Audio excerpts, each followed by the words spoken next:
Tout coach a déjà vécu ça. Cette frustration. On voit le problème sur le terrain, on hurle une consigne et rien. Le jeu continue comme si de rien n'était. Mais pourquoi? C'est ce qu'on va décortiquer aujourd'hui. Comprendre ce qui se passe vraiment avec ces instructions qui se perdent en route. C'est rageant, hein? On a tous l'image en tête. Le capitaine qui entend, qui transmet, le joueur qui fait un signe de la tête genre « Ok, j'ai compris ». Mais dans les faits, l'ajustement tactique ne se fait jamais. Et là, direct, on pense « ils sont pas disciplinés, ils manquent de concentration ».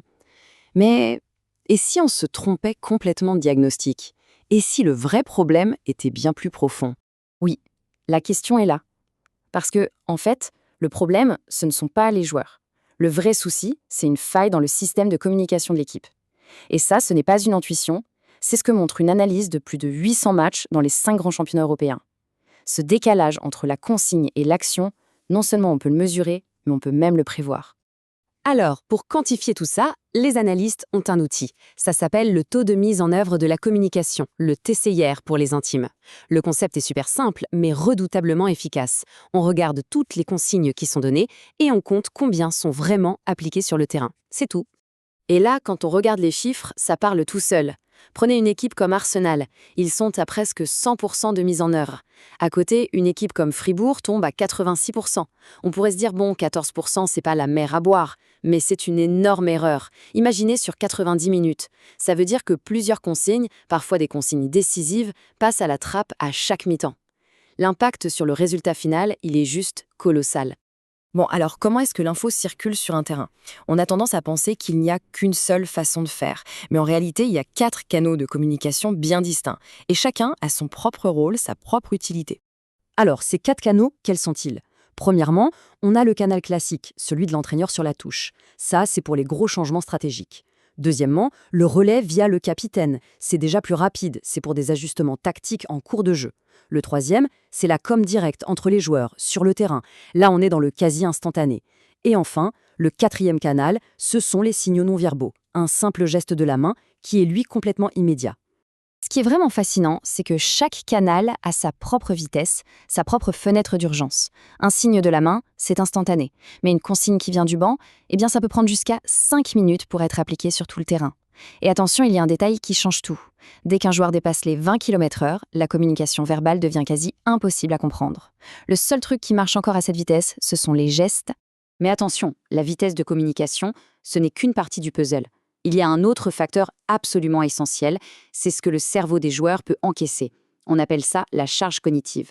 Pensez-y comme un sac à dos mental que chaque joueur porte pendant 90 minutes. Et bien sûr, ce sac à dos, on peut aussi le mesurer. L'outil pour ça, c'est la charge cognitive du codebook, ou CCL. C'est une note toute simple de 0 à 1 qui évalue le poids mental de toutes les consignes tactiques qu'une équipe doit gérer en même temps pendant un match. Et c'est là que ça devient vraiment, vraiment critique. Les données sont formelles. Quand on dépasse un score de 0,7, le cerveau des joueurs sature. C'est pas de la mauvaise volonté, hein. C'est juste que leur mémoire à court terme, leur mémoire vive si on veut, est pleine. Et comme un ordinateur qui n'a plus de RAM, elle commence à jeter des infos, les moins prioritaires, pour faire de la place. C'est un mécanisme de survie. Regardez un peu ce contraste, c'est saisissant.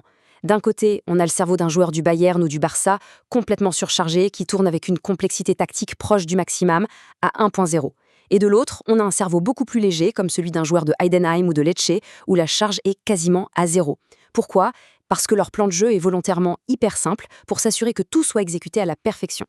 Alors, ça nous amène forcément à une question fondamentale. Est-ce que plus c'est complexe, mieux c'est? On a tous cette idée en tête que des tactiques sophistiquées, c'est forcément le signe d'une meilleure équipe. Mais est-ce que c'est vrai?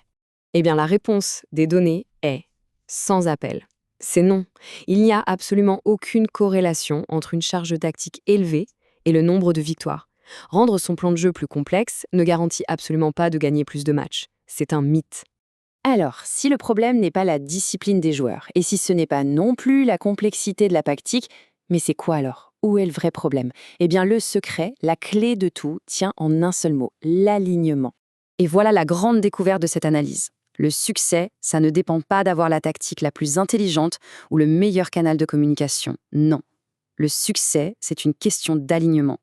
Il faut que la complexité de l'instruction soit adaptée au canal qu'on utilise pour la transmettre. Tenter de faire passer une consigne hyper complexe par un canal qui est déjà lent et saturé, c'est peine perdue. Le vrai coupable, l'ennemi numéro 1, ce n'est pas la complexité, c'est le désalignement. Prenons quelques exemples concrets pour que ce soit plus clair. L'AC Milan, par exemple, est très bon là-dessus. Ils alignent bien leur charge tactique avec leurs canaux de com et résultat, un super taux d'application. Le Bayern, eux, avec leur complexité tactique au maximum, ils sont constamment en train de pousser leur système à la limite. Et un cas comme Lecce, c'est l'inverse. Un plan de jeu simple, mais des canaux de communication qui ne sont pas adaptés, ce qui rend le tout inefficace. C'est l'exemple parfait du désalignement. On voit bien que tout est une question d'équilibre. Bon, à cette théorie, passons à la pratique. Comment on peut réparer ça? Voici une sorte d'audit en 5 étapes toutes simples pour diagnostiquer et surtout améliorer le système de communication de n'importe quelle équipe.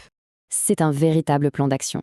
Première étape, compter ses consignes d'avant-match. L'objectif, c'est de rester sous la barre des 12 instructions clés. Deuxièmement, choisir son canal de communication principal et s'assurer qu'il correspond bien à l'identité tactique de l'équipe.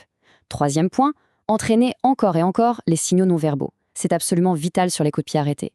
Quatrièmement, vérifier le positionnement de son capitaine. Est-ce qu'il est vraiment au bon endroit sur le terrain pour être un bon relais? Et enfin, cinquième étape, faire son auto-évaluation. Après chaque match, essayer d'estimer honnêtement son propre taux de mise en œuvre des consignes. Et tout ça, au final, nous amène à voir le rôle de l'entraîneur sous un autre angle. La vraie question, c'est peut-être celle-ci. Est-ce que le but est simplement d'entraîner des joueurs, ou est-ce qu'il s'agit plutôt de devenir l'architecte d'un système de communication complet, un système assez robuste pour tenir le choc sous la pression d'un match? C'est une idée qui, je pense, mérite qu'on s'y attarde.